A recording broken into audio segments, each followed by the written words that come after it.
తెలంగాణ ప్రత్యేక రాష్ట్ర ఉద్యమంలో జర్నలిస్టులు ఎంత కీలకంగా వ్యవహరించారో మనందరికీ తెలిసిందే. ఇక ఉద్యమంలో కీలకంగా వ్యవహరించిన ఒక జర్నలిస్ట్ మాత్రం తెలంగాణ ప్రత్యేక రాష్ట్రం ఆవిర్భవించిన తర్వాత కూడా మరి ప్రభుత్వాన్ని ప్రశ్నించడంలో ఖచ్చితంగా మరి ఒక ఉద్యమాన్ని నడిపిన ఆ పార్టీని కావచ్చు, ఆ ప్రభుత్వాన్ని ఎప్పటికప్పుడు ప్రతిరోజు ప్రశ్నల వర్షం కురిపిస్తూ మరి మొత్తానికి తెలంగాణ జర్నలిస్టుల గొంతుకగా కావచ్చు, తెలంగాణ ప్రజల గొంతుకగా కూడా నిలిచారు. అలాంటి జర్నలిస్టు మరి తాను ప్రజల మధ్యలోకి వెళ్ళి ప్రజాస్వామ్యయుతంగా ఎమ్మెల్సీగా ఎన్నిక కాబడడం కావచ్చు, తర్వాత మరి ఎమ్మెల్సీగా ఎన్నికైన తర్వాత కూడా తన ఏదైతే జర్నలిస్టుకు సంబంధించిన ప్రజల గొంతుకను వినిపించడంలో కూడా అతను మానుకోలేదు. సో అదే క్రమంలో ప్రజలతో మమేకం అవుతూ బీసీ ఉద్యమాన్ని కూడా తాను ముందుండి నడిపించే ప్రయత్నంలో అనేక ఒడిదుడుకులు కూడా ఎదుర్కొంటున్నాడు. బీసీలను ఐక్యం చేసే దిశగా కూడా అతను కదులుతున్న నేపథ్యంలో మరి ఇప్పుడు తీన్మార్ మల్లన్న కొన్ని ఇబ్బందులను ఎదుర్కొంటున్నాడు. ఆయన ప్రస్తుతం మనతో ఉన్నాడు. సో అన్న నమస్తే. నమస్కారం భయ్య. ఒక జర్నలిస్ట్గా ఉద్యమంలో పాల్గొన్నారు, తర్వాత ఎమ్మెల్సీగా ప్రజాస్వామ్య పద్ధతిలో మీరు ఎన్నిక కాబడ్డారు. సో ఎమ్మెల్సీ అయిన తర్వాత కూడా మీరు జర్నలిస్ట్గానే ఉండడానికి ఎక్కువ ఇష్టపడ్డట్టు కనిపిస్తుంది. ఎందుకన్నా? అంటే చాలామంది ఉంటారు, కొంతమంది రాజకీయ నాయకులు ఉంటారు, అటు ఎమ్మెల్యే ఉన్నా మినిస్టర్ ఉన్నా వాళ్ళకి వ్యవసాయం అంటే మక్కువ ఉంటుంది కొంతమందికి.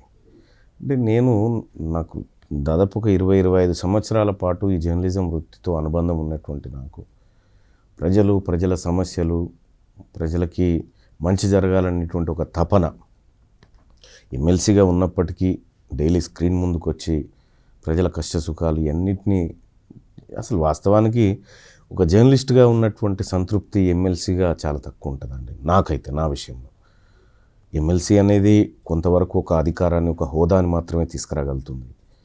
కానీ జర్నలిజం అనేది ఒక బాధ్యతను, ప్రజల పట్ల నిబద్ధతను, వీటన్నిటిని అనుక్షణం గుర్తు చేస్తుంది. అట్లా జర్నలిజం అంటే ఇష్టం. అంటే ప్రతిరోజు మరీ ముఖ్యంగా ఒక రాజకీయ నాయకుడు ఒక రాజకీయ పార్టీ పెట్టి రాజకీయ పార్టీ ద్వారా రోజు 1,00,000 మందితో మీటింగ్ పెట్టాలంటే చాలా వ్యయ ప్రయాసాలతో కూడుకున్నటువంటి అంశం. కానీ నేను ప్రతిరోజు 1,00,000 మందితో మీటింగ్ పెడతాను ఆన్లైన్లో. కాకపోతే ప్రతిరోజు కొన్ని లక్షల మందితో మీటింగ్ పెట్టి వాళ్ళతో కనెక్ట్ అవుతూ ఉంటా. సో నాకు ఈ వైపు ఆన్లైన్ నుంచి ప్రజలకి కనెక్ట్ అయ్యేటువంటి ఒక ఆప్షన్గా కూడా ఇది మారింది అనుకోవచ్చు. సేమ్ టైం ప్రజల పట్ల, ప్రజల సమస్యల పట్ల ఉన్నటువంటి ఒక అంకిత భావం ఇది పదే ఇటువైపు తీసుకుని నేను ఓసారి సరే ఎమ్మెల్సీని కదా అనుకున్నా కూడా పానం లాగుతూ ఉంటుంది ఇక్కడ రావాలని, ఇక వస్తూ ఉంటా. అదొక ఇష్టం. అంటే మామూలుగా అంటే ఓడ మల్లన్న బోడ మల్లన్న చాలామంది కూడా ఎన్నికల సమయంలో ప్రజల దగ్గరికి వెళ్తారు, హామీలు ఇస్తారు, గెలిచిన తర్వాత వాళ్ళ మొహం కూడా చూడరు. వాళ్ళకి ఇచ్చిన హామీలు కావచ్చు అవేవి నెరవేర్చకుండా ప్రజలకు సాధ్యమైనంత వరకు దూరంగా ఉంటూ రాష్ట్ర రాజధానిలో మకాం వేసి ఫైరవీల్ చేసుకునే నాయకులను చూసాం. కానీ ఒక ఎమ్మెల్సీగా గెలిచిన తర్వాత కూడా ఏదైతే ప్రజా ఉద్యమంలో ప్రజలతో మమేకం అవుతూ అదే వేదిక ద్వారా ప్రజలకు దగ్గర కావడం అనేది నిజంగా ఒక సాహసోపేతమైన నిర్ణయం. సో దాంట్లో మరి గతంలో కంటే కొంత మీకు ఇమేజ్ అంటే వ్యూవర్షిప్ కొంచెం తగ్గింది. దానికి కేవలం మీరు అంటే ఎమ్మెల్సీగా ఉండడం వల్లనే అనుకుంటున్నారా? అంటే అది ఒక అడ్డంకి. అంటే ఎమ్మెల్సీ అనేది ఇప్పుడు ఒకప్పుడు ప్రజలు నా దగ్గరికి స్వేచ్ఛగా వచ్చి ఉండేది. కానీ ఇప్పుడు నా దగ్గర రావాలంటే పోలీసులు, గన్మెన్లు, ఈ వ్యవస్థ అంతా ఒక బంధాన్ని కొద్దిగా డిస్టర్బ్ చేస్తుంది వాస్తవం. కానీ ఒకటైతే వాస్తవం, నేను క్యూ న్యూస్ మొదలుపెట్టినప్పుడు రోజుల్లో మార్కెట్లో ఎవరు లేరు. అంటే వార్తలు ఇట్లా చదవచ్చా, ఈ డిజిటల్ బోర్డు ద్వారా ఇట్లా చెప్పవచ్చా, ఇవన్నీ మేము ఆలోచించే టైంకి అసలు ఎవరు మార్కెట్లో లేరు. సో నేను జర్నలిజం పత్రికా రంగంలో పనిచేసి, మీడియా రంగంలో, ఎలక్ట్రానిక్ మీడియా రంగంలో పనిచేసి ఆ అనుభవంతో వచ్చినటువంటి వాడిని వచ్చి యూట్యూబ్ పెట్టాలని పెట్టలేదు వాస్తవానికి. అది నా ప్యాషన్ కూడా కాదు. దాంట్లో ఏదన్నా డబ్బులు సంపాదించాలని అంతకంటే పెట్టలేదు. నాలో ఉన్నటువంటి మదనం, నాలో ఉన్నటువంటి ఆవేదన చెప్పుకోవడానికి వేదికలు, యాజమాన్యాల ఆలోచనలు వేరే ఉన్నాయి, నా ఆలోచనలు వేరే ఉన్నప్పుడు అనివార్యంగా ఫేస్బుక్ అదో ఇదో ఒక ఆప్షన్ చూసుకొని దాని ద్వారా కనెక్ట్ అయ్యే ప్రయత్నం చేసి క్రమంలో క్యూ న్యూస్ ఉంది. ఆ రోజు క్యూ న్యూస్ పెట్టినటువంటి సందర్భంలో క్యూ న్యూస్ కూడా ఓవర్ నైట్లో ఏం కాలేదు. నేను అప్పుడు కొత్తగా పేపర్లో వార్తలు చదివేటప్పుడు డైలీ ఎంతమంది చూసేవాళ్ళు తెలుసా? 1500 2000 నో, 8 మంది చూసేవాళ్ళు. 8 మంది 8 మంది కోసం చెప్పేది నేను. టీవీ ఛానల్లో వెళ్ళలే ఇక్కడ క్యూ న్యూస్ పెట్టింది, పేపర్లో పెట్టి చేసి 8-9 మంది చూసేది కొత్తలో. అవును అవును. అదేందో అర్థం కాలేదు జనానికి. అదేందో అర్థమైన తర్వాత ఇట్లా కొన్ని లక్షల మందికి తీసుకుపోవడం జరిగింది. ఇవాళ అప్పుడు క్యూ న్యూస్ ఒక్కటే ఉండే, ఇప్పుడు క్యూ న్యూస్కి అనుబంధంగా Q News HD, Q News శనార్థి తెలంగాణ లాంటి అనుబంధంగా ఛానల్స్ ఏర్పాటు చేయడం జరిగింది. ఈ వ్యూవర్షిప్ ఏదైతే ఉందో వీటన్నిటికి షేర్ అయింది అన్నట్టు. వ్యూవర్షిప్ దగ్గర కావడానికి ఇది వ్యూవర్షిప్ ఏం డిస్టర్బ్ కాలే, ఈ అన్నిటికీ షేర్ అయ్యి కొంతమంది క్యూ న్యూస్లో చూస్తూ ఉంటారు, అదే కొంతమంది శనార్థిలో ఎందుకు చేసినాం ఇవి, ఎందుకు అనుబంధ ఛానళ్ళు తయారు చేసినాం అంటే గతంలో ఉన్నటువంటి బీఆర్ఎస్ పార్టీ మా ఛానళ్ళ మీద స్ట్రైక్లు వేయించి ఛానళ్ళను క్లోజ్ చేసే కుయుక్తులు చేసినప్పుడు ఈ షెల్ ఒకటి తయారు చేయాల్సి వచ్చింది. అందుకోసం మా వ్యూవర్షిప్ని మేమే దీనికి కొంతమంది, దానికి కొంతమందికి డైవర్ట్ చేయడం జరిగింది అన్నట్టు. అట్లా మీకు అది తక్కువగా అనిపిస్తుంది. అంటే ఇప్పుడు ఒక ఉద్యమ సమయంలో జర్నలిస్ట్గా ఉన్నారు, అట్ ద సేమ్ టైం ప్రత్యేక రాష్ట్రం కోసం మీరు నేను అందరం కలిసి ప్రజలతో కలిసి మనం ఒక రాష్ట్రాన్ని సాధించుకున్నాం. సో సాధించుకున్న తర్వాత పరిపాలన ఒకవైపు కొనసాగు బీఆర్ఎస్ పార్టీ, కేసీఆర్ను మీరు మ్యాక్సిమం టార్గెట్ చేసినట్టు స్పష్టంగా కనిపించింది. కానీ ఎక్కడ కూడా అంటే కేసీఆర్ కూడా మీరు ఇచ్చే అనాలిసిస్ని కూడా ఎంజాయ్ చేసిరని చెప్పి సన్నిహితులు కూడా చెప్తున్నారు. సో మీరు ఏలేదు తుపాకి రావడం అన్న తర్వాత ఏదన్నా మంచి మీరు పెట్టినప్పటికీ కూడా ఎక్కడ ఇబ్బంది కాలేదు. మరి ఈ మధ్య కాలంలో ఎందుకని అదే సామెతలు వాడుతున్నారు, అలాంటి షోలు చేస్తున్నారు, సో అదే కంటిన్యూ అవుతున్నారు. మరి కవిత గారి పట్ల చేసిన కామెంట్స్ను మీరు ఎట్లా చూస్తారు? అంటే ఒకటి దీనికి కొంచెం సుదీర్ఘంగానే ఉంటుంది సమాధానం. ఫస్ట్ ఆఫ్ ఆల్ ఇది మంచం పంచాయతీగా పైకి కనిపించినా అది కాదు, ఇది పార్టీ పెట్టబోతున్న పంచాయతీ. దానికి కొన్ని సాహిత్యమైనటువంటి కారణాలు మీ ముందు చదలుసుకున్నాం. ఒకటి, ఎప్పుడైతే మేము ఇప్పుడున్నటువంటి పార్టీలన్నీ మాకు కిరాయి ఇండ్లు మాత్రమే, మా సొంత ఇండ్లు కాదు అనేటువంటి మాట చెప్తూనే మనకు సొంత ఇల్లు ఉండాలి అంటే బీసీలకు కూడా ఒక పార్టీ ఉండాలి, రాజకీయ పార్టీ అని పదే చెప్తూ మేము రాజకీయ పార్టీగా ముందుకు వస్తున్నామని చెప్పిన తర్వాత కొంతమంది అగ్రవర్ణాలు కలిసి ఆడినటువంటి డ్రామా ఈ మంచం డ్రామా. వాస్తవానికి మంచం అనేది పెద్ద బూతు కాదు, అది కేసీఆర్ ఆమోదించిన పుస్తకంలోని వ్యాఖ్యం. అది 2017 ప్రపంచ తెలుగు మహాసభల సందర్భంగా నందిని సిద్ధారెడ్డి గారు ప్రచురించినటువంటి తెలుగు సామెతలు, తెలంగాణ సామెతలు అనేటువంటి పుస్తకం నుంచి పేజ్ నెంబర్ 73లో వర్డ్ ఉంటుంది. దాన్ని కేసీఆర్ చాలా అద్భుతంగా చెప్పి రాస్తాడు, సందేశం రాస్తాడు. అది తప్పు కాదనేది కేసీఆర్కి తెలుసు, కేటీ రామారావుకి తెలుసు, హరీష్ రావుకి తెలుసు, అందరికీ తెలుసు. తెలంగాణ ఉద్యమ సమయంలో కోకొల్లలు వాడిన వల్ల అట్లాంటి కోకొల్లు, అయ్యోనివా నువ్వు అవ్వోనివా, తెలంగాణోనికి తోటి పాలోనివా అని చెప్పి మన గూడంజన రాసినటువంటి పాటలతోటి ఆ రోజు ఉన్నటువంటి పెట్టుబడిదారుల ఆంధ్రులను ఇట్లా అన్నటువంటి సందర్భాలు ఉన్నాయి. అంటే విషయం అది కాదు, పార్టీ పెట్టడం అనేదే ఇప్పుడు వాళ్ళ గుండెల్లో రాయబడ్డంత పని. బీసీలు పార్టీలు ఎట్ట పెడతారు? బీసీలు గాంధీ భవన్ కానో ఉంటే బీజేపీ భవన్ కానో లేకపోతే టీఆర్ఎస్ భవన్ కానో ఆ మెట్ల కాడు ఉండి అడుక్కోవాలి కదా, పార్టీ ఎట్లా పెడతారు వీళ్ళు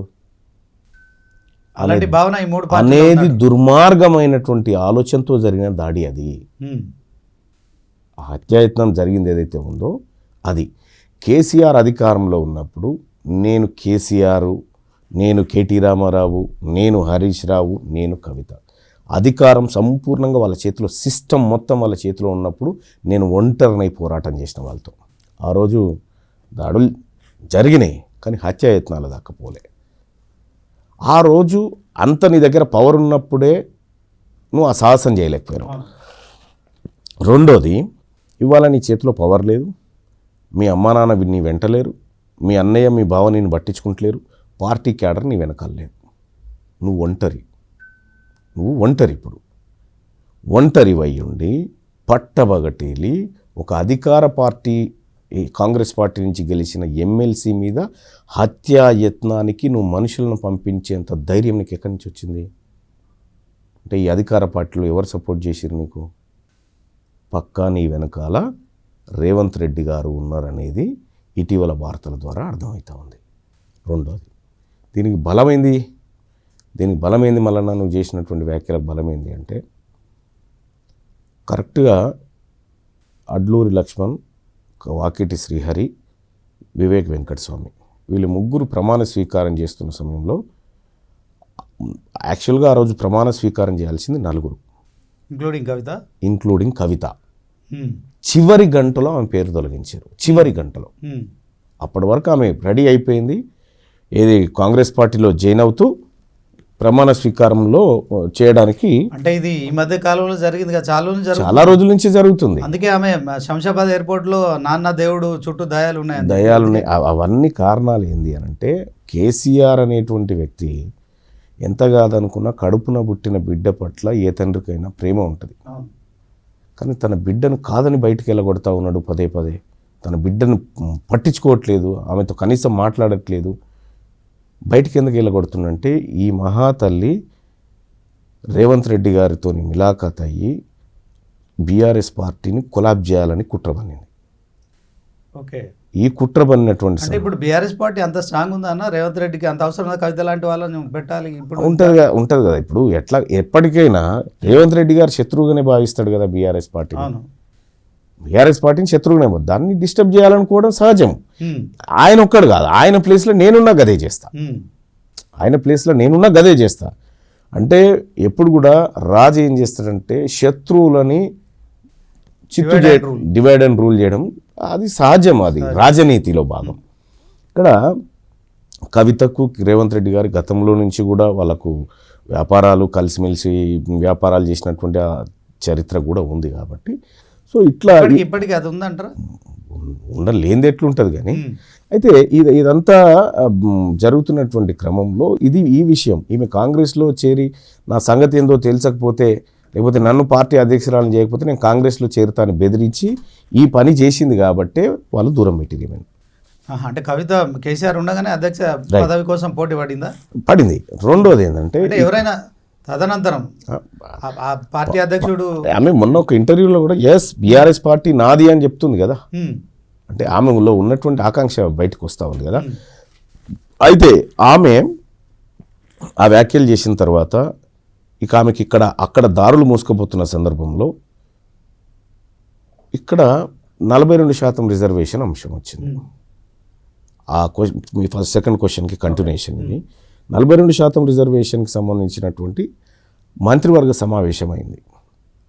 అందులో ఆర్డినెన్స్ తెస్తున్నారా, లేకపోతే బీజేపీ పైన ఒత్తిడి తీసుకునే కార్యక్రమాలు చేపట్టాలనుకున్నారా, అఖిలపక్షాన్ని ఢిల్లీకి తీసుకుపోవాలనుకున్నారా, మంత్రివర్గం భేటీ అయ్యి మీడియా సమావేశం పెట్టిన సందర్భంలో మంత్రులు ఈ విషయాన్ని వెల్లడించేదాకా ప్రపంచానికి తెలియదు. కానీ ఇక్కడ మంత్రులు ఆర్డినెన్స్ తెస్తున్నాం అనేటువంటి విషయం చెప్పకముందే హాఫ్ అన్ అవర్ ముందే కవిత గారింటి కాడ సంబరాలు ఎట్లా మొదలైతాయి అంటే ఆమెకి ఎవరు లీక్ చేసినారు? 42% రిజర్వేషన్ ఆమె కన్ఫర్మేషన్ ఉంది. ఎక్కడి నుంచి వచ్చింది ఆమెకి ఇన్ఫర్మేషన్? ఈ మంత్రిమండలిలోంచే వచ్చి క్యాబినెట్ నుంచి రావాలంటే మంత్రులని చెప్పాలి, ముఖ్యమంత్రి అని చెప్పాలి. ఇంకా అదే కదా అందులో బిఫోర్ ఆమె గులాలు ప్యాకెట్లు రంగుల ప్యాకెట్లు తెచ్చుకొని ర్యాలీల కోసం ఆ రోజు నైట్ ర్యాలీ తీసేది ఉండే పర్మిషన్, అది క్యాన్సిల్ చేశారు. అంటే ఏందన్నట్టు ఎక్కడి నుంచి లీక్ అవుతుంది సమాచారం? నువ్వు 42% రిజర్వేషన్ అద్భుతం అని చెప్పి ఆ రిజర్వేషన్ రాకముందుకే పండుగ చేసి ఏదో రేవంత్ రెడ్డి గారికి, అంటే ఇప్పుడు రేవంత్ రెడ్డి గారిని పొగడడం కంటే ఆయన నిర్ణయాన్ని పొగడడం ఒక రకమైనటువంటి ఎత్తుగడ. ఇప్పుడు వాళ్ళ నాన్న ఎవరితో పోరాడుతుండు? రేవంత్ రెడ్డి గారితో. వాళ్ళ అన్న రేవంత్ రెడ్డి గారితో, వాళ్ళ బావ. కానీ అదే రేవంత్ రెడ్డి గొప్ప పని చేసిండని చెప్పడం అంటే ఏమన్నట్టు? ఒకవైపు తన పార్టీని డ్యామేజ్ చేయడం, తన తండ్రిని రాజకీయాన్ని పనంగా పెట్టడం, తను లబ్ధి పొందేటువంటి కార్యక్రమం. అంటే ఈ 42% బీసీలకు రిజర్వేషన్ అనేది ఇటు బీజేపీ అయినా బీఆర్ఎస్ అయినా యాక్సెప్ట్ చేస్తున్నారు కదా, కావాలని కూడా వాళ్ళు కూడా అంటే వాళ్ళు ఏం చెప్తా ఉన్నా, వీళ్ళ చిత్తశుద్ధి ఏందండి? బీజేపీది బీఆర్ఎస్ చిత్తశుద్ధి ఏంది? తిలా పాపం తలా పిడికెడు అన్నట్టుగా బీసీలకు రిజర్వేషన్ ఇవ్వాలి అనేటువంటి అంశంలో మండల్ కమిషన్ ఏర్పాటు చేసినారు. మండల్ కమిషన్ ఏర్పాటు చేసి బీసీలకు రిజర్వేషన్ కోసం బీపీ మండల్ని దానికి చైర్మన్గా చేసి ఆయన నివేదిక ఇస్తే బీసీలకు రిజర్వేషన్ ఇవ్వొద్దు అని బీజేపీ పార్టీ అప్పుడున్నటువంటి ప్రభుత్వానికి మద్దతు ఉపసంహరించింది. మద్దతు ఉపసంహరించి ప్రభుత్వాన్ని కూల్చింది. మండల్ యాత్ర పెడితే కమండల్ యాత్ర అని అద్వానీ తిరిగిండు. బీసీలకు రిజర్వేషన్ ఇవ్వకూడదని తొక్కి పెట్టింది భారతీయ జనతా పార్టీ. మరి ఇప్పుడు ప్రధానమంత్రి బీసీ ఉన్నాడని చెప్తున్నారు బీజేపీ. ఎస్, ఇక్కడ బీఆర్ఎస్ పార్టీ అధికారంలోకి వచ్చిన తర్వాత 33% ఉన్నటువంటి బీసీల రిజర్వేషన్ని 22కు తీసుకొచ్చింది. 2018 పంచాయతీరాజ్ యాక్ట్ ద్వారా తగ్గించింది. బీసీలకు ద్రోహం చేసిన బీఆర్ఎస్ పార్టీ, బీసీలకు రిజర్వేషన్ వద్దని చెప్పిన బీజేపీ పార్టీ, వీళ్ళిద్దరూ ఈ 42% రిజర్వేషన్ల పట్ల వీళ్ళ వైఖరిని స్పష్టం చేయాలి. అది ప్రభుత్వం మీద ఒత్తిడా, లేకపోతే ప్రజల ముందు ఎస్ మేము 42% రిజర్వేషన్ ఇవ్వాలని మేము చేస్తూ ఉన్నాం, మా పార్టీ తరఫున ఈ బృందాన్ని అఖిలపక్షంగా ముఖ్యమంత్రి గారి దగ్గరికి పంపించి ముఖ్యమంత్రి గారి దగ్గర నుంచి ప్రధానమంత్రి గారి దగ్గరికి తీసుకుపోతామనేటువంటి మాట ఈ పార్టీలు చెప్పగలుగుతున్నాయి? చెప్పట్లేదు. బీజేపీ ఏం చెప్తా ఉంది, మీరు అలా ముస్లింలను కలిపితే మేము ఒప్పుకోమంటుంది. రైట్, నేనేమంటున్నా, ఆ ముస్లింలంతా ఈ బీసీలో ఉన్నటువంటి ముస్లింలంతా ఎవరనుకుంటున్నాం, పుట్టు ముస్లిమ్స్ కాదు వాళ్ళు బీసీ వర్గాల నుంచి ఆ రోజుల్లో అరాచకాలు తప్పించుకోవడానికి కొంత ముస్లిం వైపు డైవర్ట్ అయినటువంటి పేద వర్గాలు వాళ్ళు. వాస్తవ ముస్లిమ్స్ కూడా ఉన్నారు, ఉపకులాలు ఉన్నాయి, చాలామంది ఉన్నారు. సచార్ కమిటీ క్లియర్గా చెప్పింది కదా, ఈ దేశంలో దళితుల కంటే ముస్లింలు చాలా వెనుకబడి ఉన్నారని. మన వెనుకబడ్డ వాళ్ళకి రిజర్వేషన్ ఇవ్వడానికి ఎందుకు మనము ఒప్పుకుంటలేదు భారతీయ జనతా పార్టీ? దాన్ని మతపరంగా ఎందుకు ఆలోచిస్తూ ఉంది? పోనీ మీరు ముస్లిం మతం వ్యతిరేకం అంటే బీజేపీ ఏం చెప్తుంది, ఓన్లీ బీసీలకు మాత్రమే 42% రిజర్వేషన్ ఇవ్వడానికి అది తీర్మానం చేయాలని చెప్పి వాళ్ళు డిమాండ్ చేస్తున్నారు కదా, అది బీసీలకు మనం ఒప్పుకోవాల్సిందే. నేనేమంటున్నా, ఎస్ నువ్వేం చెప్తా ఉన్నావు, ముస్లింలకు ఇవ్వద్దు అని చెప్తాను. ముస్లింలకు మనం రిజర్వేషన్ ఇవ్వద్దు అన్నప్పుడు ముస్లింల దగ్గర పన్నులు కూడా వసూలు చేయమని చెప్పగలుగుతావా? ముస్లింల దగ్గర పన్నులు కూడా వసూలు చేయము ఈ దేశంలో అని చెప్పగలుగుతావా? చెప్పలేము. పన్నులు కావాలి కానీ వాళ్ళ ప్రయోజనాలు ఇవ్వం. రెండోది, హిందువుల మీద చాలా ప్రేమ ఉంది కదా, 110 రూపాయలు పెట్రోలు, 80 రూపాయలకి హిందువులకు ఎవడొద్దాను నిన్ను? ఇవన్నీ రాజకీయ అవసరాల కోసం కుల మతాలను ఎరగా చూపించి మాట్లాడితే వాస్తవాలు ఏందో మాట్లాడుకోవాలి. అంటే 42% రిజర్వేషన్ బీసీల కోసం, దాంట్లో బీఆర్ఎస్కి బీజేపీ చిత్తశుద్ధి లేదంటారు? లేదు కదా, వాళ్ళ చిత్తశుద్ధి గతంలో బయటపడ్డది కదా. బీజేపీ చిత్తశుద్ధి బయటపడ్డది, బీఆర్ఎస్ చిత్తశుద్ధి బయటపడ్డది. రెండో చెప్తా ఉన్నా, ఈ 27% రిజర్వేషన్ కూడా ఎవరు ఇచ్చిరు మాకు? బీఆర్ఎస్. నో, బీఆర్ఎస్ ఇయలే, బీజేపీ ఇయలే, కాంగ్రెస్ ఇయలే, విపి సింగ్ ఇచ్చిండు. విపి సింగ్ ప్రభుత్వం ఇచ్చింది. విపి సింగ్ ఇచ్చినటువంటి ఆ 27% రిజర్వేషన్ను వ్యతిరేకిస్తూ ఆ రోజు కాంగ్రెస్ పార్టీ తీవ్రమైన పదజాలంతో రాజీవ్ గాంధీ గారు మాట్లాడింది. ఇచ్చిన తర్వాత సుప్రీంకోర్టులో 2 సంవత్సరాల పాటు ఈ రిజర్వేషన్ తొక్కిపెట్టినటువంటి ఇక్కడ కాంగ్రెస్ పార్టీ చిత్తశుద్ధి బయటకు వచ్చింది, బీజేపీది బయటకు వచ్చింది, బీఆర్ఎస్ది బయటకు వచ్చింది. ఇక్కడ మేము ఏం చెప్తా ఉన్నాం, మాకు రిజర్వేషన్ ఇవ్వడానికి ఏమో గిన్ని హార్డిల్స్, గింత లెక్క, గింత కథ. ఈడబ్ల్యూఎస్ రిజర్వేషన్ మాత్రం 48 గంటలలో పాస్ అయ్యి అమలవుతుందా? మాకు ఎప్పుడండి ఆ వచ్చిన 27% రిజర్వేషన్? 1992 తర్వాత. మరి ఇక్కడ ఈ రిజర్వేషన్ వచ్చినటువంటి సందర్భంలో 92 అంటే ఎన్ని ఏళ్ళు అవుతుంది ఇప్పటికి? 33 సంవత్సరాలు అయింది. 92 అంటే 33 సంవత్సరాల నుంచి బీసీలు రిజర్వేషన్ అనుభవిస్తుంటే కేంద్ర ప్రభుత్వ సర్వీసులలో 12% మించలేరు ఉద్యోగులు. 80% మంది అప్పర్ క్యాస్ట్ వాళ్ళు ఉన్నారు అందులో. మరి రిజర్వేషన్ ఎవడు అనుభవిస్తున్నట్టు ఈ దేశంలో? Upper caste. అనధికారికంగా 500 ఏళ్ళు అడ్వాన్స్ రిజర్వేషన్ వాడుకున్నారు వీళ్ళు. ఈ రకంగా రిజర్వేషన్ కాడ మోసం, ఉద్యోగాల భర్తీ కాడ మోసం, ఈ సంపద మా చేతుల్లో లేదు. ఇలా బీసీ రైతాంగానికి రైతు భరోసా కార్యక్రమంలో రాష్ట్ర ప్రభుత్వం 9,000 కోట్ల రూపాయలు మాఫీ చేసింది. మాఫీ చేస్తే అందులో 9,000 కోట్ల రూపాయలు అప్పు తెస్తే బీసీలకేమో ఆ అప్పులో 5,200 కోట్ల రూపాయల అప్పు బీసీల నెత్తి మీద పడ్డది. బీసీలకు వచ్చింది 4,200 కోట్లు పంచింది. ఓసీలకు వాళ్ళ అప్పు నెత్తిలబడ్డదేమో 487 కోట్లు, వాళ్ళకు పంచిందేమో 2800 కోట్లు. ఎవరి సొమ్ము ఎవడు దీన్ని బతుకుతూ ఉన్నాడు? పంపిణీ కాడ అన్యాయమే. మా చేతుల్లో భూములు లేవు, మా చేతుల్లో ఆస్తులు లేవు, మా చేతుల్లో సంపద లేదు, మా చేతుల్లో అధికారం లేదు. కాబట్టి మాకు 42% అనేది ఇస్తారా ఇయ్యరా మీరు తేల్చుకోండి. మీరు ఇచ్చిరు కాబట్టి ఇంకా బీసీలం అంతా మేమంతా జై జై కొడతామని కాదు. బీసీలం రాజకీయం చేద్దామని వచ్చినాం, రాజకీయ పార్టీగా ముందుకు వస్తూ ఉన్నాము. అంటే మళ్ళీ ఇప్పుడు తెలంగాణ కాంగ్రెస్ ప్రభుత్వం మొన్న కేబినెట్ భేటీలో కూడా ఇదే 42% రిజర్వేషన్ బిల్లు కోసం ఆమోదం తెలిపింది కదా. ఇంకా సమస్య ఎక్కడ ఉందంటారు? నేనేమంటున్నా, ఇప్పుడు ఇదే 42% రిజర్వేషన్ కోసం మనం బిల్లు కూడా పెట్టాం కదా మండలిలో కానీ శాసనసభలో. మరి ఆ బిల్లు కాదని మళ్ళీ ఆర్డినెన్స్ ఎందుకు తెచ్చినావు? నువ్వు ఇక్కడ ఏం చేస్తూ ఉన్నావు? ఈ ఆర్డినెన్స్లో ఏం చెప్తా ఉన్నావు? 2018 పంచాయతీరాజ్ చట్టంలోని 285A సవరించి అందులో అమికబుల్ డేటా ఉంది అనేటువంటి పదాన్ని చేర్చబోతున్నావు. ఓకే, 50% స్లాబ్ ఎత్తేసి అమికబుల్ డేటా ఆధారంగా చేస్తున్నాం అనేటువంటి. ప్రభుత్వం ఇది కేబినెట్ తీర్మానం అనేది వాస్తవానికి అమలు కాదా? దాంట్లో ఏంది లోసుకేంటి? ఉన్న వాస్తవం అదే చెప్తా ఉన్నా. ఇది ఆర్డినెన్స్కు గవర్నర్ ఆమోదం తెలిపిన కోర్టులు అంగీకరించవు. 9th షెడ్యూల్లో పెట్టడం ఒకే ఒక్కటి మార్గం.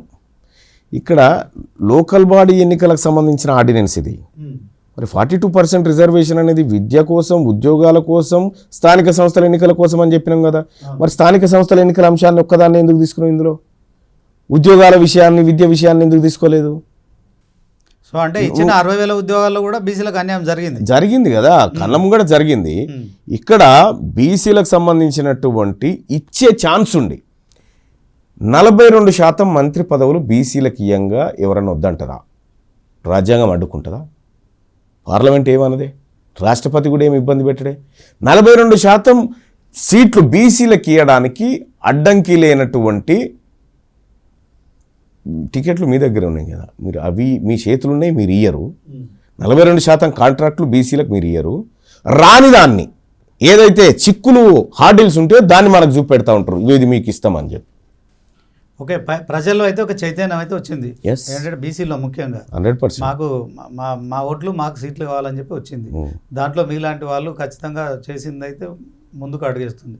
ఈ తరుణంలో మరి ఇటు కాంగ్రెస్ ప్రభుత్వం కూడా ప్రజల్ని మోసం చేస్తుందని ప్రచారం జరుగుతుంది కదా. దీన్ని తీన్మార్ మల్లన్న ఎట్లా అడ్డుకుంటాడు? ఎట్ ద సేమ్ టైం కులగణన చేసింది మేమే, దేశానికి రోల్ మోడల్ అని చెప్పి కాంగ్రెస్ ప్రభుత్వం చెప్తుంది, సీఎం రేవంత్ రెడ్డితో సహా అందరూ చెప్తున్నారు. అలాంటి క్రమంలో ఆ కులగణన అంశంలో మీరు మొదట ఆక్షేపణ చేసిరు, వాటిని ఇచ్చి ఆ పేపర్లను కూడా కాలబెట్టిరు. మీరు ఒక ఎమ్మెల్సీ బాధ్యత అయితే అనే పదవిలో. సరే, మీకు బీసీల విషయంలో దీంట్లో మీ చిత్తశుద్ధిని తర్వాత మీరు మీ ఆవేదన అందరూ అర్థం చేసుకుంటారు. కానీ మీరు చేసిన కార్యక్రమాలతోని కాంట్రవర్సీగా తయారవుతున్నాయి. ఎమ్మెల్సీ కవిత విషయంలో సరే, మనం ఇంకా మీ సాటి ఇంకెవరైనా మగవారిని అంటే అది ఓకే, ఒక మహిళను కించపరిచిరా అని చెప్పి బీసీలో కూడా కొంత వ్యతిరేకత. ఒక్కటి బాయ్ సాబ్, నేను ఫైనల్ క్లారిటీ ఈ ఛానల్లో ఇస్తాను. నేనేమన్నా, మీకు మాకు ఎలాంటి పొత్తు లేదు, అది కంచం పొత్తు అయినా మంచం పొత్తు అయినా లేదు అని చెప్పిన. లేదు అంటే మీరు హ్యాపీగా ఉండాలన్నా వద్దా? ఉండాలి. మరి లేదంటే హ్యాపీగా ఎందుకు లేదు, దాంట్లోకి ఎందుకు వచ్చినా ఉందని చెప్పన్నా. మరి అంటే ఇప్పుడు మా బీసీల బీసీ వాదం ఎత్తుకున్నాడు. మా బీసీల సంస్కృతి కల్వకుంట్ల కవిత దొరసానికి ఎట్లా తెలుస్తుందండి? విజయనగరం నుంచి వలస వచ్చిన ఆమెకు ఇక్కడ బీసీలు, వాళ్ళ స్థితిగతులు, వాళ్ళ జీవన విధానం, వాళ్ళ సంస్కృతి, వాళ్ళ నడవడిక, వాళ్ళ కట్టుబొట్టు గీమెకేం తెలుస్తుందండి? ఆమె కూడా ఒక 15 సంవత్సరాలుగా తెలంగాణలో ఎంపీగా ఉన్నారు, ఎమ్మెల్సీగా ఉన్నారు, తెలంగాణ ప్రజల కోసం తెలంగాణ జాగృతి పెట్టారు. అలాంటి మహిళ మీలాంటి వాళ్ళు చేస్తున్న ఉద్యమానికి ఆమె కూడా 42% రిజర్వేషన్ కావాలని అడుగుతుంది, కానీ ఈ దీంట్లో ఇంకేం అనట్లేదు కదా. నేనేమంటున్నా, ఆమెకు 42% రిజర్వేషన్ కావాలి అని ఇప్పుడు కొత్తగా కోరిక పుట్టింది కదా. వాళ్ళ నాన్న 33% రిజర్వేషన్ 22కు తెచ్చినప్పుడు, నాన్న ఇది అన్యాయం చేస్తున్నావు బీసీలకు, ఇది తప్పు అని ఎందుకు చెప్పలేదు?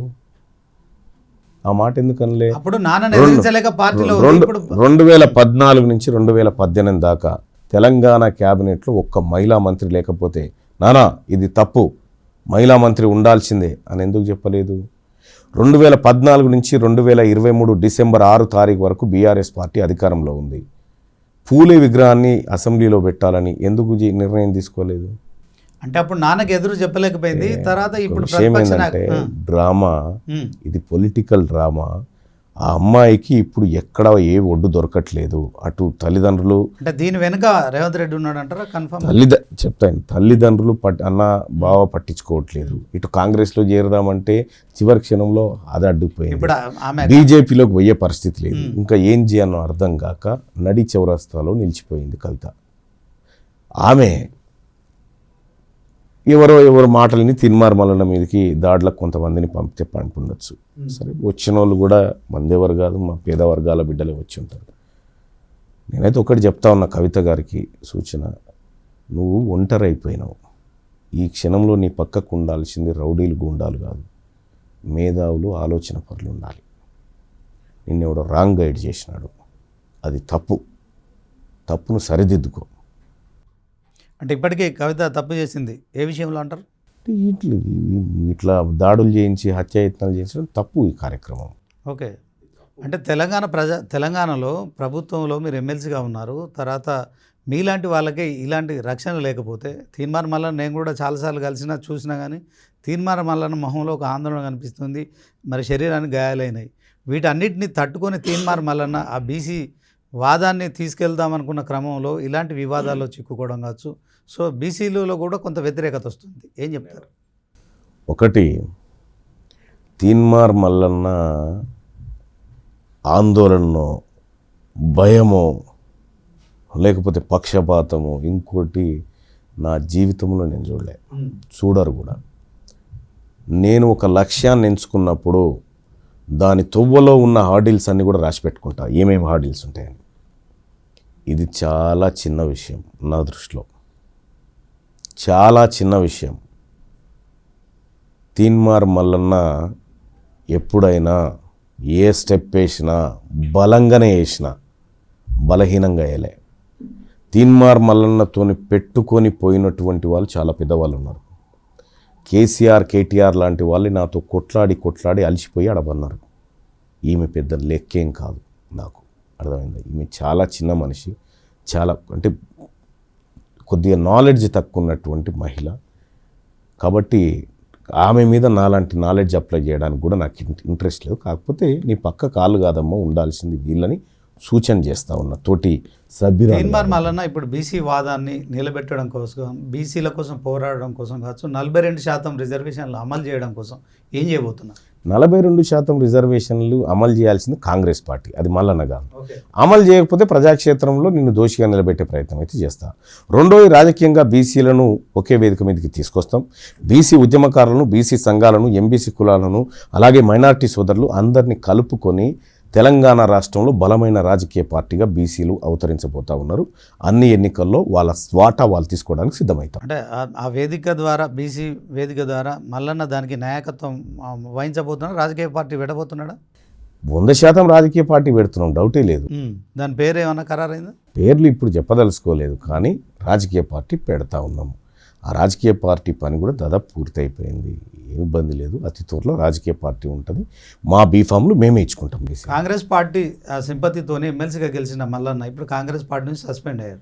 సో రేపొద్దున మళ్ళీ కాంగ్రెస్ పార్టీలోకి వెళ్తాడా, లేకుంటే బీసీ వాదంతో? కాంగ్రెస్ పార్టీ సింపతితో మల్లన్న గెలిచిందా? కాంగ్రెస్ పార్టీ సింపతి ఏమైంది మొన్న కరీంనగర్లో? కాంగ్రెస్ పార్టీ సింపతి ఏమైంది మొన్న 8 ఎంపీ ఎన్నికలలో? అంటే మీరు కాంగ్రెస్ పార్టీలో ఉన్నప్పుడే ఎమ్మెల్సీగా పోటీ చేసి అప్పుడు గెలిచారు కదా. గుర్తుపెట్టుకోండి, ఎవరు అప్పర్ క్యాస్ట్ వాళ్ళు సహకరించకున్నా తీన్మార్ మల్లన్న గెలిచి వచ్చింది అక్కడ. అది తీన్మార్ మల్లన్న బలం. అది నా ప్రజలు, నన్ను నమ్ముకున్న ప్రజలు నన్ను నాయకునిగా గెలిపించి తోలితే వచ్చిన కాంగ్రెస్ పార్టీ సానుభూతితో కాదు, కాంగ్రెస్ పార్టీని తీన్మార్ మల్లన్న గెలిపించింది అక్కడ. అర్థమైందా? మరి పార్టీ నుంచి సస్పెండ్ చేసారు కదా, ఇప్పుడు మళ్ళీ ఒకసారి కూడా పార్టీలోకి తీసుకుంటే కాంగ్రెస్ పార్టీలోకి వెళ్తాడా మల్లన్న? ఇప్పుడు ఒక విషయం చెప్తా ఉన్నా, సస్పెండ్ చేయడము, ఎక్స్పెల్ చేయడము, నీ ఇష్టం ఉన్నప్పుడు చేస్తా, నీ ఇష్టం ఉన్నప్పుడు రా అంటే పిచ్చోళ్ళమ్మా. మాకు తయారుంది కదా, ఇంకా మాకెందుకు దాంతో పొత్తు? కాంగ్రెస్ పార్టీలోకి పోయేదే లేదు. అంటే ఇప్పుడు మన తెలంగాణలో 3 రాజకీయ పార్టీలు ఉన్నాయి, చాలా బలంగా ఉన్నాయి. బీజేపీ కేంద్రంలో అధికారంలో ఉంది, రాష్ట్రంలో కాంగ్రెస్ అధికారంలో ఉంది, బీఆర్ఎస్ కూడా ప్రధాన ప్రతిపక్షం 14 ఏళ్ళు ఉద్యమం చేసింది, 9-10 సంవత్సరాలు వాళ్ళు అధికారంలో ఉన్నారు. ఇలాంటి బలమైన శత్రువులు మీరు అనుకుంటున్నప్పుడు ఇప్పుడు శత్రువులు, ఎందుకంటే 42% రిజర్వేషన్ అమలు చేయకపోతే బీసీలకు శత్రువులే ఆటోమేటిక్గా మల్లన్న కూడా శత్రువులు. సో ఈ బలమైన శత్రువులకి మల్లన్న ఒక అంటే ఆర్థికంగా కావచ్చు. ఒకటి వీళ్ళు బలమైన వాళ్ళని ఎందుకు ఎక్స్పెక్ట్ చేస్తున్నావు? వీళ్ళ బలహీనత ఏందో మనకు తెలియదా? వీళ్ళ దగ్గర ఉన్నటువంటి ఓట్లు ఎవరి అవి? 60% ఓట్లు బీసీలే కదా. మా ఓట్లు మేము ఆపుకున్న తర్వాత వాళ్ళు బలహీనలు అవుతారు తప్ప బలవంతులు ఎట్లయితారు? వాళ్ళు ఆకలితో చచ్చిపోతారు కదా. రేపు పొద్దున స్థానిక సంస్థల ఎన్నికలు రాబోతున్నాయి. అప్పటికి మరి మల్లన్న క్షేత్రస్థాయిలో ఈ రాజకీయ పార్టీతోని పోటీ చేస్తున్నాడా? 100% చేస్తున్నాం. ఓకే, 100% లోకల్ బాడీ ఎన్నికల్లో బీసీల బీఫామ్ ఉంటుంది. ఓకే, ఒకవేళ కనుక 42% ఈ రిజర్వేషన్ల విషయం తేలకుండా ఎన్నికలు నిర్వహిస్తే ఎలాంటి కార్యాచరణ చేయాలి? వాళ్ళు 42% ఇచ్చినా వస్తాం, ఇయ్యకపోయినా వస్తాము. ఇయ్యకపోతే ప్రజాక్షేత్రంలో ఇంకా గట్టిగా చెప్తాము, ఇస్తే బలంగా పోటీ చేస్తాం. ఓకే, బలమైన శత్రువులకు సంబంధించిన సమాచారం మీ దగ్గర ఉంది, దాంతో మీరు బలవంతులు కొంత మానసికంగా. అయితే తీన్మార్ మల్లన్నకు తెలుసు రాజకీయ పార్టీ పెట్టిన తర్వాత దానికి సంబంధించిన బలం కావచ్చు, ఆర్థికపరమైన అంశాలు కావచ్చు, తర్వాత వ్యవస్థ నిలబెట్టడానికి మీరు అన్నట్టు మేధావులు అట్లాంటి వాళ్ళు కూడా కావాలి. వాళ్ళంతా కూడా ఉన్నారా? మీకు ఆర్థిక పరిస్థితి కూడా మీకు అందుతుందా? మాకు సంపూర్ణమైన సహకారాలు, సంపూర్ణమైనటువంటి ప్రజాబలం ఉంది. మాకు ఒక రాజకీయ పార్టీకి ఏం కావాలనో అవన్నీ మా దగ్గర ఉన్నాయి. సో ఇంత పెద్ద కార్యాచరణ తీసుకోబోతున్నారు, బీసీ రాజకీయ పార్టీని పెట్టబోతున్నారు. మరి ఇప్పుడు ఉన్న దాంతో అంటే మల్లన్నకి ఇప్పటికే థ్రెట్ ఉంది. జాగృతి, మీరు అన్నట్టు జాగృతి ఆమె ఒక చిన్న వ్యక్తి. వాళ్ళు తర్వాత తెలిసిందంటే జాగృతి కార్యకర్తలు కూడా కాదట, అక్కడ మనుషులను మాట్లాడుకొచ్చి 1000 రూపాయలు ఇస్తామని తోలుకొచ్చిరట. అది నాకు తర్వాత తెలిసింది. వాళ్ళ కార్యకర్తలు ఆడున్నారా అని చూస్తే వీళ్ళు కానే కాదు, ఈ మోయినకుంట కాడ ఉంటారు వీళ్ళంతా అని చెప్తా ఉన్నారు. సరే, వాళ్ళు పాపం వాళ్ళు ఏదో పేదవాళ్ళు ఉన్నట్టున్నారు. ఇప్పుడు కవితపై చేసిన వ్యాఖ్యల విషయంలో తీన్మార్ మల్లన్న వ్యాఖ్యలు వెనక్కి తీసుకోవడం కానీ కట్టుబడి ఉన్నారు, అదే మాట కట్టుబడి ఉన్నా. అంటే ఆమె మీ సాటి ఎమ్మెల్సీ కదా, ఆ విషయంలో ఆమె ఎమ్మెల్సీగా ఆమెకు ఉండాల్సిన గౌరవం ఉంటుంది మా దగ్గర. కానీ ఆమె చేసే రాజకీయ డ్రామాల కౌంటర్ కూడా ఉంటుంది మా తన. ఇప్పుడు తెలంగాణలో కాంగ్రెస్ ప్రభుత్వం టెలిఫోన్ ట్యాపింగ్ అని, కాళేశ్వరం ఇట్లాంటి అంశాలపై విచారణలు చేపడుతుంది. సో తీన్మార్ మల్లన్న కూడా టెలిఫోన్ ట్యాపింగ్ ఇష్యూలో విచారణకు వెళ్ళొచ్చి మరొకసారి కూడా వెళ్తారు. రేపు వెళ్ళేది ఉంది. 17 తారీఖు ఉదయం 11 గంటలకు విచారణకు రమ్మని చెప్పినారు. నా ఫోన్లు ట్యాప్ చేసినారు, నా అనుచరుల ఫోన్లు ట్యాప్ చేసినారు, మా కుటుంబ సభ్యుల ఫోన్లు ట్యాప్ చేసినారు. నా బీఆర్ఎస్ పార్టీ హయాంలో జరగని పెంటలేదు. రేపు అన్ని ఆధారాలు కూడా వాళ్ళకి సమర్పించబోతా ఉన్నాను. Okay, Teenmar Mallanna Q news పెట్టుకున్నాడు, బ్లాక్మెయిలింగ్ పాల్పడ్డాడు, కోట్ల రూపాయలు సంపాదించాడని చెప్పి కొంత సోషల్ మీడియా కూడా అప్పుడప్పుడు ప్రచారం జరుగుతుంది. దీనికి ఏం చెప్తాడు మల్లన్న? ఒక విషయం చెప్తా ఉన్నాను. నేను ఎలక్షన్ నామినేషన్ వేసేటప్పుడు ఒక సవాల్ చేసిన, తీన్మార్ మల్లన్న ఈ రాష్ట్రంలో, ఈ దేశంలో ఎవరినైనా బెదిరించి ఒక అనా పైసా వసూలు చేసినట్టుగా చిన్న ఆధారం చూపిస్తే ఈ నామినేషన్ విత్డ్రా చేసుకుంటాను సవాల్ చేసిన. అప్పుడు ఆడిపోయారు మీరంతా. ఇది తీన్మార్ మల్లన్న ఎదుర్కోలేక, తీన్మార్ మల్లన్న ఆలోచనతో పోటీ పడలేక చిల్లర నా కొడుకులు చేసేటువంటి చిల్లర కామెంట్. దానికి నేను కామెంట్ చేయదలుచుకోలే. ఇంత పెద్ద ఛానల్లో దీని మీద చర్చ అవసరం. ఓకే, జూబ్లీహిల్స్ ఉప ఎన్నిక కూడా రాబోతుంది. మాగంటి గోపినాథ్ ఆయన అకాల మరణం చెందిన తర్వాత జూబ్లీహిల్స్ ఉప ఎన్నిక సంబంధించిన విషయంలో కూడా అవి కూడా మరొక 5 నెలల్లో రాబోతున్నాయి. స్థానిక సంస్థల ఎన్నికలు కూడా ఉన్నాయి. సో మీ బీసీ రాజకీయ పార్టీ ఏదైతే ఉందో ఆ వేదిక నుంచి అక్కడ కూడా పోటీ చేసే అవకాశం ఉందా? 100% చేస్తున్నాం కదా. ఇక్కడ నుంచి జరిగే ప్రతి ఎన్నికల్లో బీసీ పార్టీ ఉంటుంది, అది పోటీ చేస్తుంది. ఓకే, ఓవరాల్గా మీ రాజకీయ పార్టీకి సంబంధించిన విశేషాలు ఎప్పుడు, అంటే దానికి సంబంధించిన ఎప్పుడు పెట్టబోతున్నారు? అతి త్వరలో ప్రకటిస్తాం, మీడియాను కూడా పిలుస్తాం. Okay, thank you Mallanna. Right అన్న. మొత్తానికి మరి తాను టచ్ చేయని అంశం లేదు, తర్వాత తాను విమర్శించని వ్యక్తి లేడు. తెలంగాణ రాష్ట్ర వ్యాప్తంగా తీన్మార్ మల్లన్న అంటే ఒక సంచలనం, ఒక జర్నలిస్టులకు మరి కేర్ ఆఫ్గా ఉన్న కాంట్రావర్సీతో ఎప్పటికప్పుడు మరి ఫైర్ బ్రాండ్గా నిలబడుతూనే మరి తాను అనుకున్న లక్ష్యం ఏదైతే ఉందో మొత్తానికి ఆ లక్ష్యాన్ని ఎప్పుడో నిర్దేశించుకున్నాను. సో దాంట్లో బీసీలను ఖచ్చితంగా అండగా నిలబడతాను, బీసీ రాజకీయ పార్టీ స్థాపిస్తాను, కవిత విషయంలో నేను కట్టుబడి ఉన్నాను, ఆ వ్యాఖ్యలు వెనక్కి తీసుకునే ప్రసక్తి లేదు. ఖచ్చితంగా మరి బలమైన శత్రువులు ఎవరైతే ఉన్నాయో వాళ్ళ బలహీనతలు నా దగ్గర ఉన్నాయి. వాళ్ళు నాకు నేను బలమైన శత్రువులుగా చూస్తలేను, ప్రత్యర్థులుగా కూడా చూస్తలేను. బీసీ పార్టీ పెడుతున్నాను, స్థానిక సంస్థలో పోటీ చేయబోతున్నా, జూబ్లీ హిల్స్ ఉప ఎన్నికలు కూడా మరి బీసీ రాజకీయ పార్టీ పోటీ చేస్తుందని చెప్పి కూడా చెప్తున్నారు. ఇది వాటి స్పెషల్ ఇంటర్వ్యూ. చూస్తూనే ఉండండి 9090.